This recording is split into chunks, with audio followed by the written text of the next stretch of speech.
Pendant longtemps, de nombreuses années, dans le ministère, dans le service du Seigneur, j'ai toujours eu une définition de la doctrine chrétienne, qui est vraie, je pense, pas de problème, mais incomplète. Alors, dans mon esprit, je ne sais pas dans le vôtre, la doctrine chrétienne, c'est l'énoncé des vérités dans lesquelles nous croyons. C'est un peu simpliste, hein, mais c'est comme ça, les vérités de la Bible dans laquelle nous croyons. C'est pas évident, on a des approches plus ou moins pointues et divergentes sur certains sujets, et en discutant avec ceux qui sont des docteurs de la parole, il y a plein de sujets où ils ne sont pas d'accord entre eux, donc voilà, ça me rassure un peu. Et ça m'a amené à réfléchir et à réaliser en regardant les textes de l'Écriture d'un peu plus près que la doctrine chrétienne, selon Paul, c'est quand même essentiellement autre chose.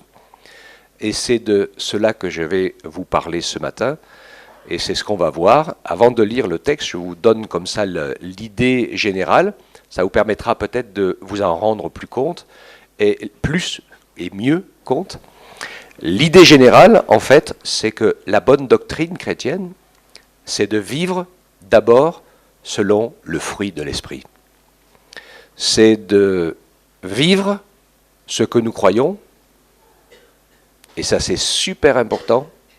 Nous sommes dans un monde où nous sommes de plus en plus cultivés, nous avons beaucoup d'idées, beaucoup de connaissances, beaucoup de pensées et d'approches et d'explications sur tout un tas de choses.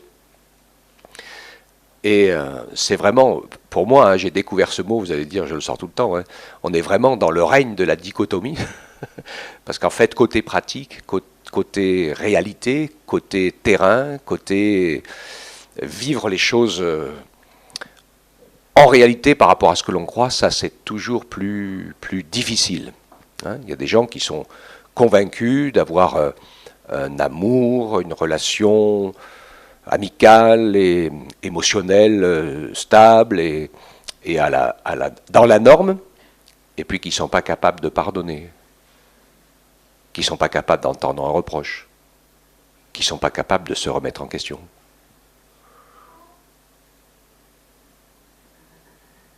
Ok ? La parole de Dieu, quand le Seigneur nous parle, ce n'est pas pour remettre les autres en question. C'est pour se remettre soi-même en question et permettre au Saint-Esprit de nous faire grandir. Nous avons tous besoin de grandir. J'ai besoin de grandir. Moi, le premier, et d'aller plus loin et de pouvoir vivre de plus en plus en réalité les choses que nous croyons. Alors, nous lisons ce texte ensemble. Le conseil de Paul à Timothée, un jeune serviteur dans le Seigneur, je pense qu'on est tous des servantes et des serviteurs du Seigneur, hein. Il dit, pour toi, homme de Dieu, fuis ces choses. Alors, je n'ai pas le temps de vous lire le contexte du dessus. Alors, on a un endroit où la parole de Dieu nous dit fuir les passions de la jeunesse. Mais ce n'est pas du tout de ça dont il est question. Quand Paul dit à Timothée, homme de Dieu, fuis ces choses, il lui parle des discours vides de sens.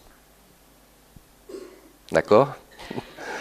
Une espèce de théologie ou de doctrine religieuse qui ne colle pas à la réalité du terrain, qui sont des contes du mysticisme. Et il dit et recherche la justice.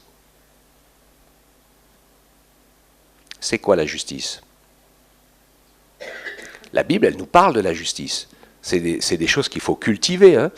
Alors je m'arrête là juste comme ça pour vous montrer, on va s'y arrêter un petit peu. La justice, c'est pas Calimero, hein. C'est vraiment trop injuste. Vous connaissez ? Quand la Bible nous parle de la justice, elle nous parle de la justice de Dieu qui a envoyé son Fils Jésus mourir à notre place pour effacer nos péchés. La justice devant Dieu, c'est la grâce, la miséricorde et le pardon. C'est pas de couper des têtes. Ok, hein, ça m'impressionne. Hein. La piété, donc il parle de rechercher la justice, donc c'est vraiment la louange. Je pense que Si je veux moi je veux essayer de réaliser la justice de Dieu pour moi, qui je suis comme misérable pécheur, et comment le Seigneur me fait grâce, me pardonne, me lâche jamais la main, malgré tout ce que j'arrive pas à faire comme il faut. Ça nous donne envie de le louer, de l'adorer, non? Et de lui rendre grâce, hein? Et d'être profondément reconnaissant. La piété, la foi, l'amour, la patience, la douceur. Combat le bon combat de la foi. Saisis la vie éternelle. Donc ce n'est pas du futur, hein, c'est aussi du présent. À laquelle tu as été appelé. La vie éternelle, elle commence le jour où tu te convertis, où le Saint-Esprit te fait naître de nouveau. Ok? Sinon, tu n'es pas dans la vie éternelle, tu es dans la mort éternelle. C'est pas je vis et je meurs, hein, c'est pas ça que la parole de Dieu nous dit. On est dans la mort éternelle ou dans la vie éternelle quand on reçoit Jésus comme son sauveur.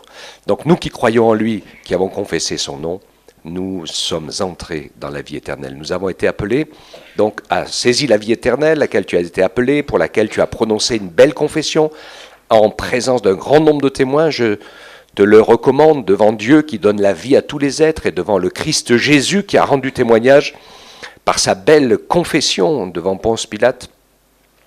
Garde le commandement sans tâche, sans reproche, jusqu'à l'apparition de notre Seigneur Jésus-Christ, qui manifestera en son temps le bienheureux et seul souverain, le roi des rois, le Seigneur des seigneurs, qui possède l'immortalité, qui habite une lumière inaccessible que nul homme n'a vue ni ne peut voir. À lui, honneur, puissance et puissance éternelle. Amen. Ok ? Donc le premier thème, fuis les discours, les pensées, les enseignements qui sont intraduisibles en actes. Parfois, nous perdons dans pas mal de choses très élevées, mais qui sont complètement inutiles à notre vie chrétienne, qui sont juste bonnes à nous diviser. Mais le Seigneur veut que nous puissions donner de la matière à ce que nous croyons. Vivre un vrai pardon, pardonner ou demander pardon, ça restaure notre âme et notre esprit. Vivre une vraie communion fraternelle, échanger, partager l'amour de Dieu, le soutien, le secours, ça nous donne une force incroyable. Permettre au Saint-Esprit de nous guérir dans notre âme, dans notre mentalité, dans notre cœur, pour vivre dans la foi, dans les Écritures, de ne pas mélanger les choses secondaires et inutiles, pour que nous puissions vraiment avoir Jésus comme Seigneur et Sauveur et comme Roi des rois et uniquement lui. Il est suffisant pour toutes choses pleinement. Nous avons tout pleinement en lui. Alléluia. C'est super simple et incroyablement puissant. Et c'est ce que nous dit la parole. Dieu a fait les voies droites et l'homme prend une multitude de détours. On se complique les choses, alors que le Seigneur veut que nous puissions vivre pleinement la simplicité de la foi et de la marche avec lui. Donc, fuyons les choses inutiles. Je ne dis pas que... Je pense qu'en étudiant la Bible, en la lisant, c'est utile de pouvoir connaître plein de choses. Je crois qu'il y a toutes les réponses à toutes les questions dans la parole de Dieu. J'en suis sûr. Parce que le Seigneur, il n'est jamais dépassé. Dans sa révélation, il a tout. Mais ce n'est pas la priorité dans nos vies d'avoir réponse à tout. La priorité, c'est de vivre dans la paix du Saint-Esprit. Alléluia. De vivre avec un cœur guéri, de pouvoir se réjouir dans la présence de Dieu. Et le message de Jésus était extraordinaire parce que vous comme moi, hein, on aime beaucoup les évangiles parce que les actes de Jésus, c'est l'accomplissement de son message. Ce que sa bouche dit, son bras l'accomplit. Et quand il dit au paralytique, lève-toi et marche, il se lève et il marche. Quand il dit au sourd, entends, il entend. Quand il dit à l'aveugle, vois, il voit. Et quand il dit, tes péchés sont pardonnés, tes péchés sont pardonnés. Alléluia. Hein? Et c'est ce que le Seigneur nous dit ce matin, aux uns et aux autres. Peut-être au sens figuré. comme aussi au sens pratique, mais c'est super important pour que nous puissions voir les choses comme lui, il les voit. Donc, le message et les actes de Jésus, et pour nous c'est pareil, proclamer la vérité de la parole de Dieu, c'est de proclamer la vérité qui libère, qui guérit et qui sauve. Dieu veut nous encourager pour cela. Je sais que des fois je souffre dans mon cœur parce que j'entends des personnes qui sont un peu fâchées avec les uns ou les autres. Je ne parle pas, mais il y a des circonstances qui nous concernent ici, qui, au lieu de parler de l'amour, du salut, de la grâce de Dieu, de son pardon et de sa miséricorde, on raconte tout un tas d'histoires et de salades et de fâcheries entre les uns et les autres. Quand on fait ça, on est des tueurs de foi. Parce que pour manger du poison, il faut avoir d'abord eu une santé de fer. Mais quand vous êtes ni vivant ni mort et qu'on vous donne du poison à manger, au lieu de vous donner la vérité, eh bien ça va vous tuer tout net. Enfin, ça tue la foi, hein, pas la vie chrétienne. Oui, la foi en Jésus, c'est une puissance incroyable. Et le Seigneur nous encourage à le suivre. La saine doctrine pour Paul, je suis un peu fatigué quand même. Il y en a qui savent hein, que c'est intensif en ce moment. La saine doctrine pour Paul, c'est la mise en action du fruit de l'esprit. C'est une parole vécue. Donc j'ai commencé à vous lever un petit peu la première, la recherche de la justice, ok, pardon, amour, miséricorde, avec la vérité bien sûr. Hein. C'est pas j'aime tout le monde il est beau et tout le monde il est gentil. C'est pas le discours de la Bible ça. Hein. C'est tout le monde il est pécheur et tout le monde il est perdu. Le discours de la Bible. Mais que Jésus, lui, il est venu et il peut pardonner les péchés et donner la vie éternelle alors que nous marchions sur le chemin de la mort. La piété, je pense que ça c'est un défi pour nous, les croyants de notre époque. Nous sommes dans un monde où l'adversité, le rythme de vie, et puis c'est le monde voulu de l'adversaire, le règne de l'argent, et puis tous les soucis et tout ça fait qu'on n'a plus une minute à nous. Comment on fait pour trouver du temps, pour passer un petit moment avec le Seigneur ? Comment on fait pour trouver du temps, pour passer un petit moment dans sa parole, pour permettre à Dieu de nous dire quelque chose ? Ce n'est pas un jugement ce que je dis. Moi je suis comme vous. Hein. Et en ce moment, cette semaine, j'y suis pas arrivé. Hein. On était 16 ou 17 à la maison. C'est la submersion totale. Hein. Et donc c'est très compliqué. Mais c'est vrai que c'est super important de pouvoir veiller à cet exercice de la piété. C'est un peu comme les violonistes. Hein. Vous connaissez l'histoire du violoniste professionnel. Il faut qu'il répète tous les jours. Vous savez pas ce qu'il dit. Je sais plus que c'était un grand musicien qui disait ça. Il dit quand je répète pas une journée, je m'en rends compte. Quand je répète pas 2 jours, mes amis proches s'en rendent compte. Quand je répète pas 3 jours, le public s'en rend compte. Ok, hein? Et donc voilà, c'est une réalité comme ça. Que le Seigneur nous aide et que nous soyons encouragés dans la piété, méditer la parole, passer un petit moment avec le Seigneur à son écoute pour qu'il puisse nous faire du bien. La foi, il est question ici de plusieurs domaines dans la foi. Hein. Vous savez qu'il y a 3 sortes de foi. La foi, c'est croire, le premier c'est croire que Jésus est le Sauveur, on croit la vérité que la Bible nous révèle. Ça c'est la première foi. La deuxième forme de foi, c'est le fruit de l'esprit, c'est la confiance.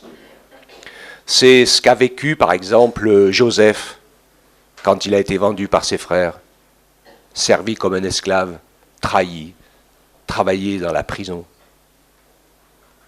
Il a exercé la foi ici.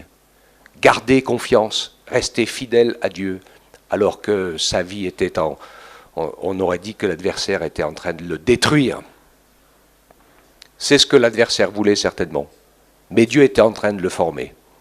Et après ces années de terribles épreuves, il est devenu un gars extraordinaire. Premier ministre d'Égypte, avec des capacités incroyables. D'accord ? Hein ? Ça, c'est l'exercice de la piété. J'en profite pour le dire quand je prêche parfois aux jeunes et aux ados, je leur prêche sur David et Goliath. Je crois que je vous l'ai dit il n'y a pas trop longtemps. Hein. Et je leur dis toujours, je dis, vous savez pourquoi David, il n'avait pas peur devant le géant ? parce que quand il était tout petit gamin, et que ses grands frangins, pour aller faire ce qu'ils avaient envie de faire, ils lui collaient la garde du troupeau de moutons dans la nuit, et que ce troupeau se retrouvait attaqué par le lion ou par l'ours, ça vous dit, vous, à 12-13 ans, de vous retrouver en face d'une bête sauvage, enfermez-vous dans une pièce avec un chat sauvage, et vous allez voir. On n'est pas sorti de l'auberge. Hein? Ok? Et donc, en fait, ce que je veux dire ici, c'est que David, c'était pas une aventure qui lui arrivait tout d'un coup. Là, il n'est pas devenu un héros devant Goliath du jour au lendemain. Il avait combien de fois déjà expérimenté le secours de Dieu, parce que ce que je disais d'avant, là, dans la nuit, c'est impossible sans le secours de Dieu, de toute façon. Hein. Et il a vu Dieu le secourir, et donc il n'a pas eu peur de mettre la main sur la gueule du lion pour le faire lâcher la brebis qu'il avait. Et le Seigneur était avec lui. Donc Goliath ne lui faisait pas peur. On le voit d'ailleurs quand il le dit. Hein. Donc c'est super intéressant. Ça, c'est la piété et la foi en même temps, de lui faire confiance. Et il y a quelques jeunes et quelques enfants ici. Hein. Apprenez à mettre le Seigneur en premier dès le début. Prenez des bonnes habitudes et quand il vous arrivera un coup dur, vous aurez les bons réflexes. Ok? Et Dieu va nous encourager la foi, l'amour bien sûr, l'amour de Dieu, l'amour selon Dieu, pas l'amour à notre manière à nous, dans nos pauvres petites capacités à nous, avec nos limitations à nous, mais cet amour qui donne et qui se donne, le Seigneur veut nous encourager, lui faire confiance. L'amour de l'Église et de la réussite de ce que nous vivons ensemble doit prendre la priorité sur notre amour propre. Est-ce que ça vous parle, ça? Dans les Écritures, Dieu a toujours eu un peuple. Paul écrit aux églises. L'Apocalypse écrit aux 7 églises, au peuple d'Israël. Si je lis la Bible, je comprends la conception que Dieu a, et c'est son peuple, avec ses leaders, son Église, avec ses dirigeants et ses responsables. C'est ce qu'on voit dans la parole de Dieu, avec les défauts, les qualités, mais pour Dieu, c'est un corps. Un corps qui fonctionne ensemble. Et à l'église de Guéret, nous sommes toutes les cellules d'un même corps. Pour Dieu, c'est comme ça qu'il le voit. Et ce qui est important pour nous, bien sûr, c'est la réussite et le bonheur du corps avant le mien. Enfin, c'est comme ça que Dieu fonctionne, dans sa Trinité. La réussite et le bonheur de chacun des trois qui est voulu en priorité. Ça, c'est la démonstration, bien sûr, de l'amour. Et pour ça, il faut de la patience. Hein, la patience. Hein. Dieu a de la patience, nous, on a besoin d'apprendre la patience. Et on l'apprend avec les enfants parce qu'on se rend compte qu'ils mettent longtemps à découvrir quelque chose. Puis que tout d'un coup, après des années, à un moment, c'est gagné, c'est acquis. Hein. Donc Dieu nous encourage à manifester la patience et la douceur. Le bon combat, le combat de la foi, qui est le premier de confesser ses péchés, pour reconnaître ses fautes. Il est parlé du mot confession. Ça a un sens, le mot confession. Qu'est-ce que ça veut dire? Ça veut dire quelque chose de personnel à quelqu'un d'autre. On peut confesser quelque chose à une personne. C'est ce que la Bible nous dit d'ailleurs. S'il y a quelque chose qui ne va pas bien dans notre vie, ou si quelqu'un voit qu'il y a quelque chose qui ne va pas bien, il y a comme une sorte de confession entre deux personnes. Des fois, on ne peut pas s'en sortir tout seul. On est emberlificoté dans quelques problèmes. On a besoin d'en parler avec quelqu'un. Et souvent, rien que le fait d'en parler avec quelqu'un d'extérieur, eh bien, moi j'ai vu combien de fois des frères, des sœurs, des gens qui ont commencé à m'expliquer quelque chose et en m'expliquant juste le fait de confesser avec moi ou avec quelqu'un d'autre, de dire, ben, ils ont trouvé en même temps la solution. C'est incroyable. Mais quand ça reste enfoui, eh ben, des fois, c'est impossible de se dépatouiller. Hein. Alors, je sais que religieusement, il y en a qui ont beaucoup abusé de ce côté-là, Mais le Seigneur nous montre que de la même manière, il nous invite à manifester de l'amour en donnant de nous à l'autre. On vit la même chose aussi pour aider quelqu'un à sortir de ses misères et de ses difficultés en pouvant être à l'écoute les uns des autres. Et pour ça, il y a un premier point clé qui est la discrétion. Parce qu'évidemment, si on n'a pas confiance, et si on sait que ce qu'on va dire, ça va se retrouver sur la place publique en moins de 2, alors on va tout garder pour soi. Hein. Alors dans le problème de la confession, eh bien, il y a le côté d'être capable de garder. Et comme je disais ici, nous prions, et dans plein d'endroits on prie pour que des gens, des autorités, des gens importants se convertissent. Et Dieu va le faire à partir du moment où nous, on sera prêts à le dire à personne. Vous voyez ce que je veux dire? Imaginez qu'un personnage très important de Guéret ait envie de se convertir et qu'il vienne à l'église de Guéret. La plupart du temps, ils ne vont jamais oser parce qu'ils vont savoir que s'ils se pointent dans un lieu public, tout le monde va directement en faire la publicité pour se vanter d'avoir eu un tel ou un tel qui est venu chez nous. Vous voyez ce que je veux dire? Alors que finalement, cette personne doit pouvoir savoir que si elle vient, si elle franchit la porte, ça ne sortira pas d'ici. Waouh, c'est un sacré défi ça. Dieu nous encourage en même temps donc de cette réalité de la parole. Ça c'est la bonne doctrine qui est de la confession, c'est-à-dire de dire vraiment les choses pour qu'elles n'aillent pas plus loin que le fait d'en être guéri, d'en sortir et d'en délivrer. Une personne, si ça ne marche pas, peut-être 2, ou à l'église, mais c'est vrai qu'on a besoin d'une grande maturité pour ça. Combattre le bon combat de la foi, c'est aussi confesser sa foi en Jésus. Il n'y a pas que le côté négatif. Hein. Il y a le côté aussi de pouvoir dire, mais si c'est comme ça dans ma vie, c'est parce que je crois en Jésus et que je l'aime et qu'il est avec moi tous les jours. C'est pas évident, hein.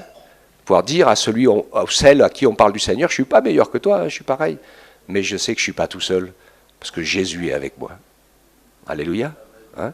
Et donc là, c'est aussi confesser la parole de Dieu, confesser sa foi en étant un témoin, mais confesser la parole, c'est important aussi, parce qu'il y a des moments où on peut être dans l'épreuve, on peut être dans le doute, et c'est important de confesser ce qui est écrit. Je crois vous avoir dit, et quand j'étais jeune converti, j'ai mis longtemps à être sûr de mon salut.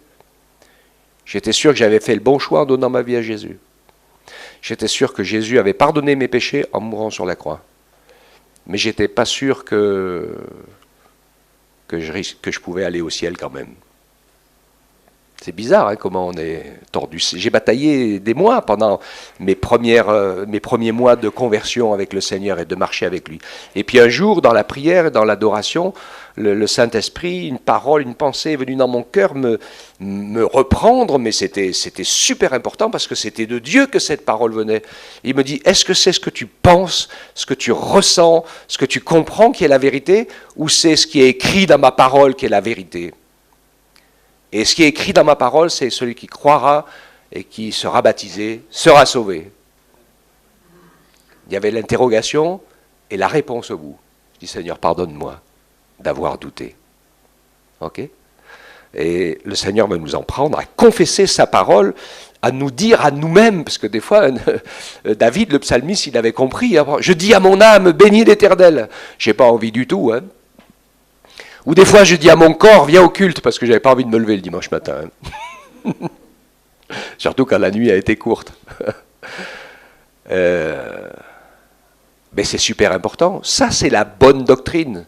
C'est, en fait, se donner les moyens d'exprimer, d'expérimenter ce qu'on vit avec le Seigneur.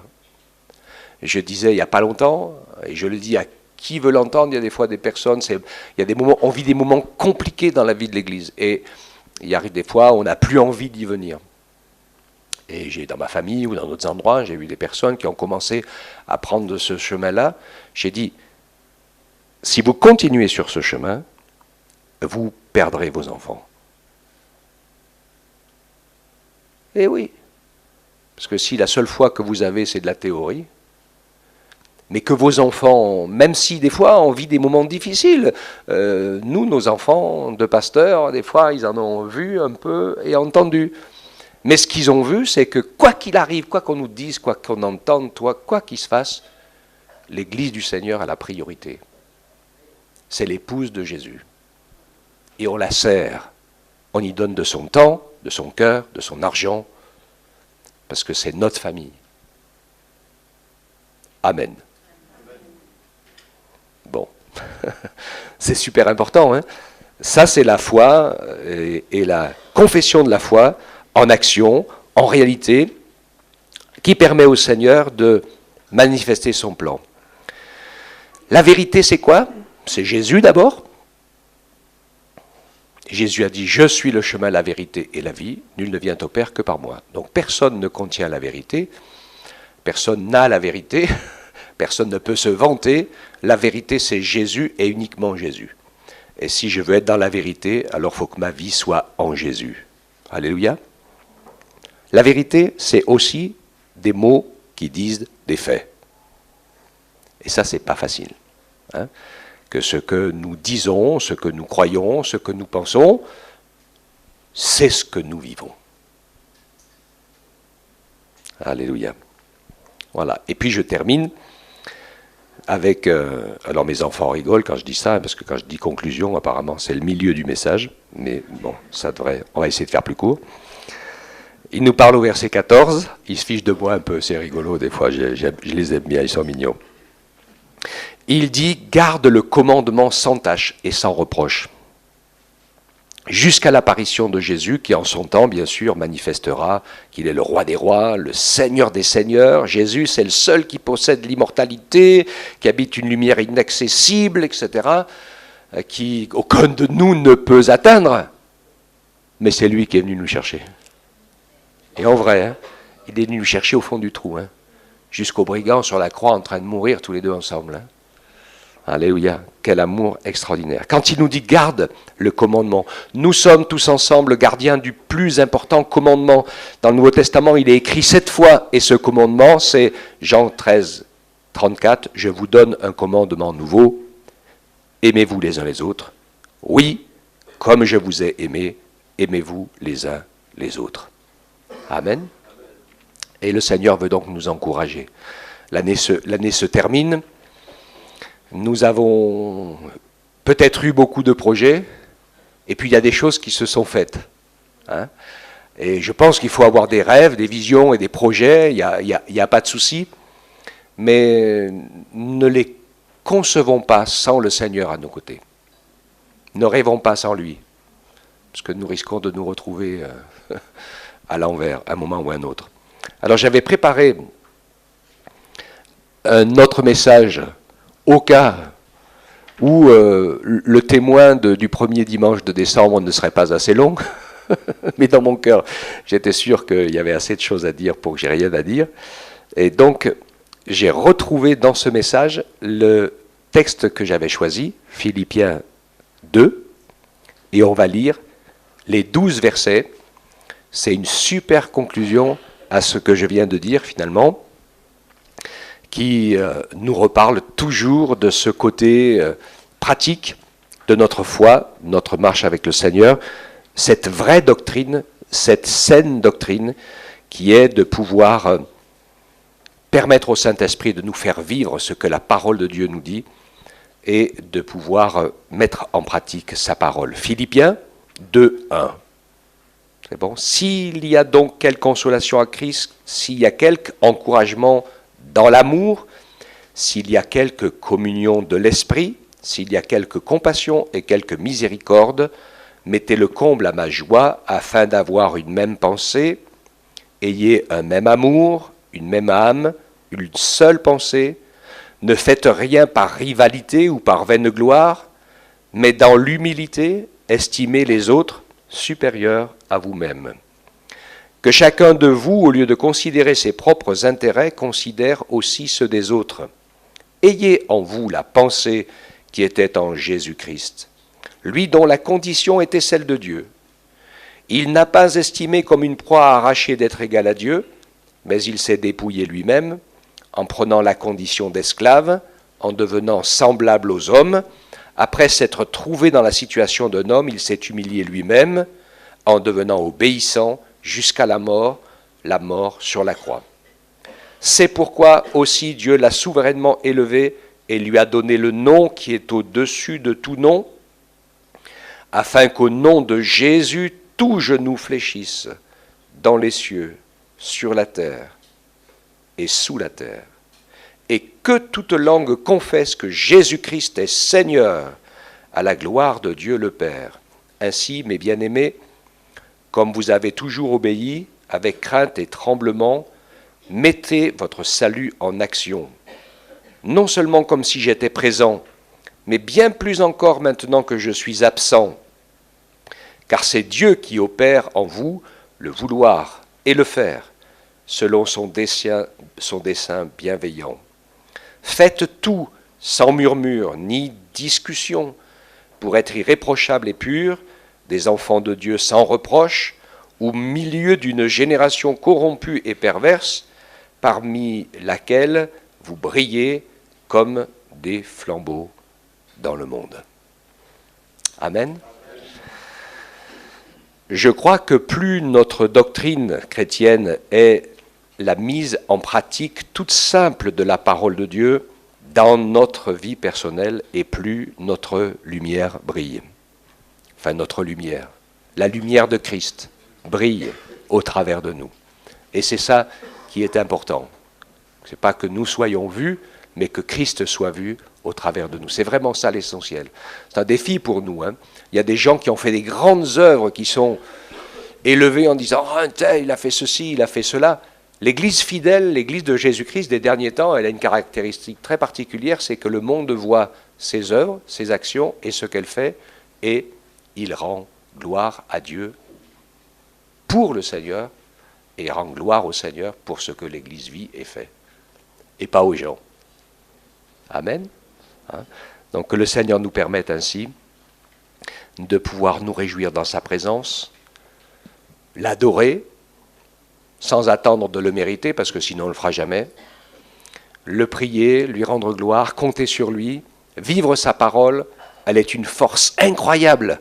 La parole de Christ, c'est la parole de la résurrection, de la vie éternelle. Et ça, c'est vraiment merveilleux. Amen.